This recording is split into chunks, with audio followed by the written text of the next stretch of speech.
Today जी के programme में आपका स्वागत है। सबसे पहले पिछले एपिसोड के अभ्यास प्रश्न को देखते हैं। वर्ल्ड प्रेस फ्रीडम डे कब मनाया जाता है? 2 मई, 3 मई, 4 मई या फिर 5 मई? इसका सही उत्तर है ऑप्शन बी, 3 मई। 3 मई को वर्ल्ड प्रेस फ्रीडम डे दुनिया भर में मनाया जाता है। 2020 के लिए वर्ल्ड प्रेस फ्रीडम डे की थीम थी जर्नलिज्म विदाउट फियर और फेवर। इस साल के वर्ल्ड प्रेस फ्रीडम डे के लिए नीदरलैंड मेजबान देश था। यूनेस्को और नीदरलैंड ने हेग में वर्ल्ड फोरम पर 22 से 24 अप्रैल तक सम्मेलन के आयोजन की योजना बनाई थी। संयुक्त राष्ट्र महासभा द्वारा दिसंबर 1993 में विश्व प्रेस स्वतंत्रता दिवस को मनाने की घोषणा की गई थी। इस तरह सही उत्तर है ऑप्शन बी। आज के सेशन का पहला सवाल लेते हैं। हाल ही में किसने एक अल्ट्रा वायलेट डिसइंफेक्शन टावर को विकसित किया है? ISRO, DRDO, NASA, ICMR? सही उत्तर है डीआरडीओ। डीआरडीओ यानी defence research and development organisation ने हाल ही में एक अल्ट्रा वायलेट डिसइंफेक्शन टावर विकसित किया है।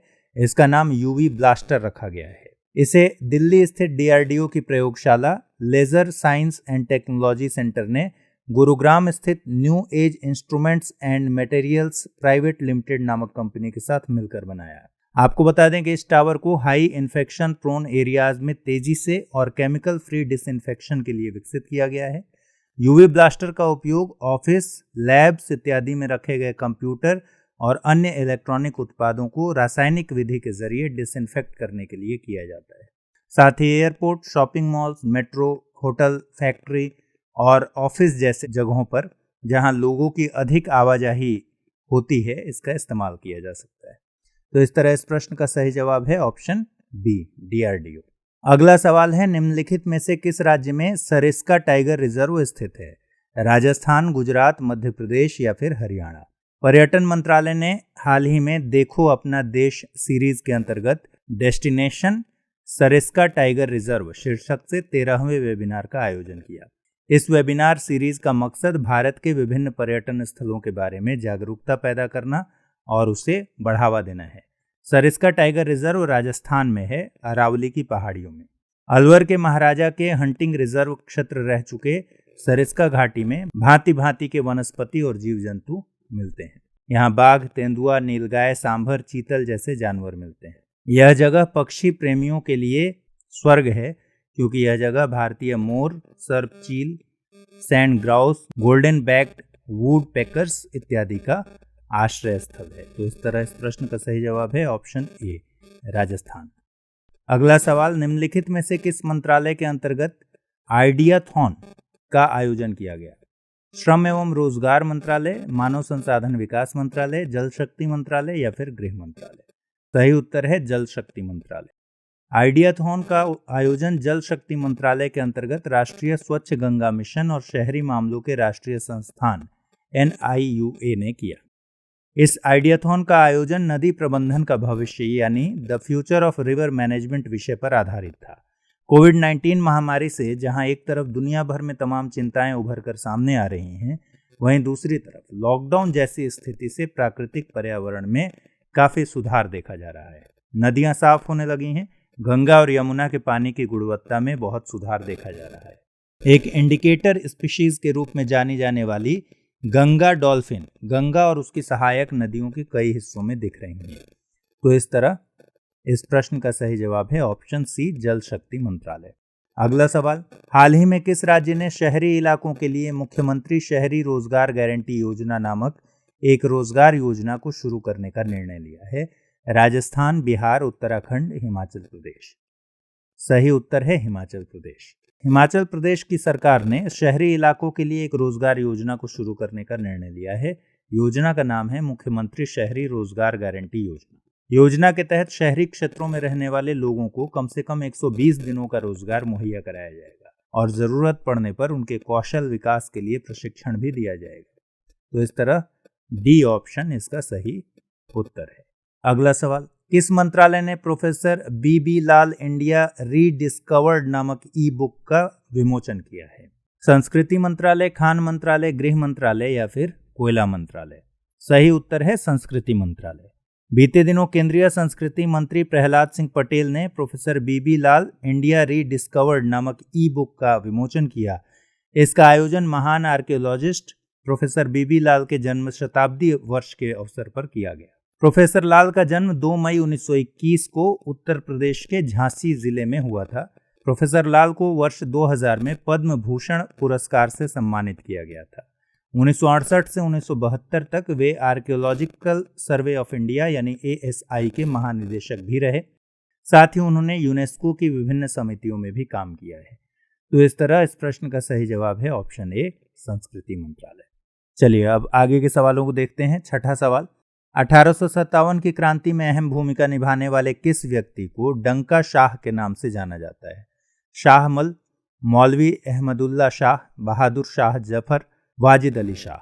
सही उत्तर है मौलवी अहमदुल्ला शाह। मौलवी अहमदुल्ला शाह 1857 के विद्रोह में भूमिका निभाने वाले प्रमुख व्यक्ति थे। हैदराबाद से शिक्षा प्राप्त शाह काफी कम उम्र में ही उपदेशक बन गए थे।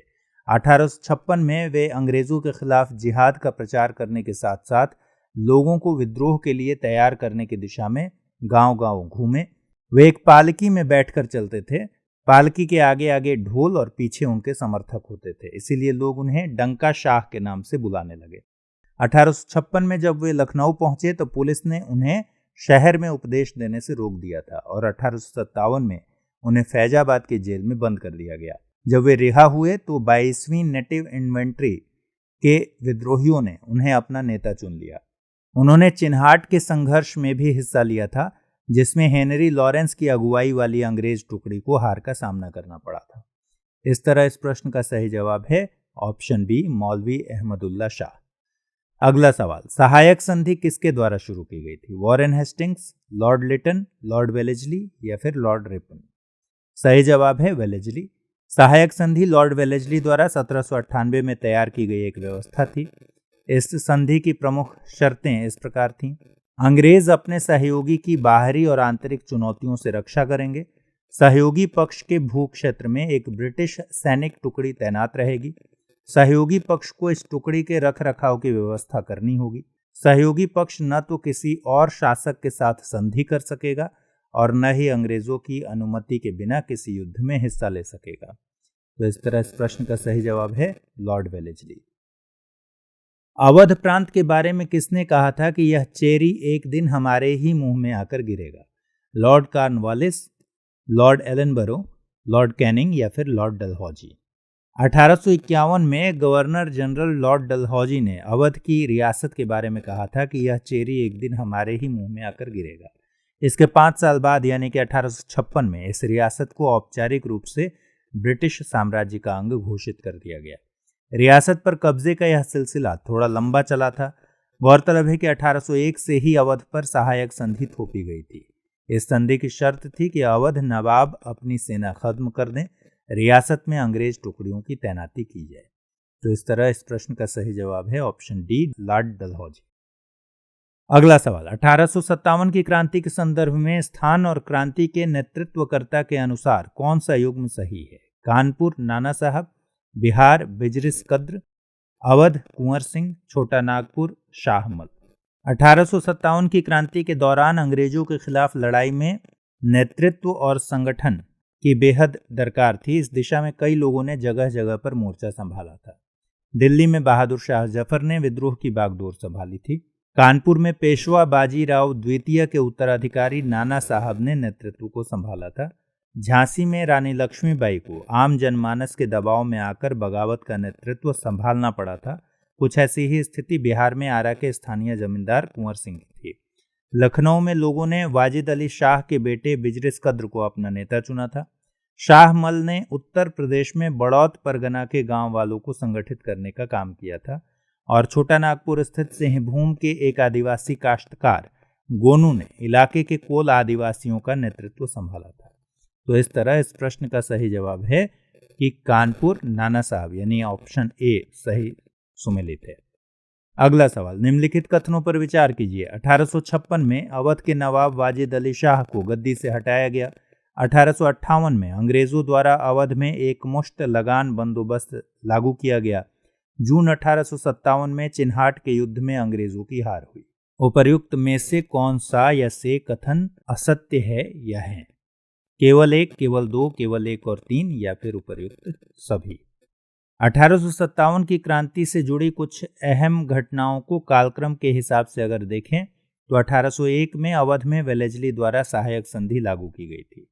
1856 में अवध के नवाब वाजिद अली शाह को गद्दी से हटाकर अवध का अधिग्रहण किया गया। 1856-57 में अंग्रेजों द्वारा अवध में एक मुश्त लगान बंदोबस्त लागू किया गया। 10 मई 1857 को मेरठ में सैनिक विद्रोह हुआ। 30 मई 1857 को लखनऊ में विद्रोह हुआ। 30 जून 1857 चिन्हाट के युद्ध में अंग्रेजों की हार हुई। 25 सितंबर 1857 को हैवलॉक और आउटरम के नेतृत्व में ब्रिटिश सेना का लखनऊ रेजिडेंसी में प्रवेश हुआ। जून 1858 में झांसी की रानी लक्ष्मीबाई, जबकि जुलाई 1858 में शाह मल की मृत्यु हो जाती है। तो इस तरह इस प्रश्न का सही जवाब है कि केवल दो असत्य है, यानी ऑप्शन बी। असत्य क्या है? 1858 में अंग्रेजों द्वारा अवध में एक मुश्त लगान बंदोबस्त लागू किया गया, जबकि ये 1856-57 की बात है। आइए आज का अभ्यास प्रश्न देखते हैं। बीते दिनों किसने किसान सभा नामक एक ऐप लॉन्च किया है? नाबार्ड, DRDO, FSSAI या फिर CSIR? इस प्रश्न के सही जवाब को कमेंट बॉक्स में लिखना न भूलें। इस प्रश्न के सही जवाब के साथ और अगले नए सवालों के साथ हम फिर हाजिर होंगे। तब तक अपना ख्याल रखिए, पढ़ते रहिए, मस्त रहिए।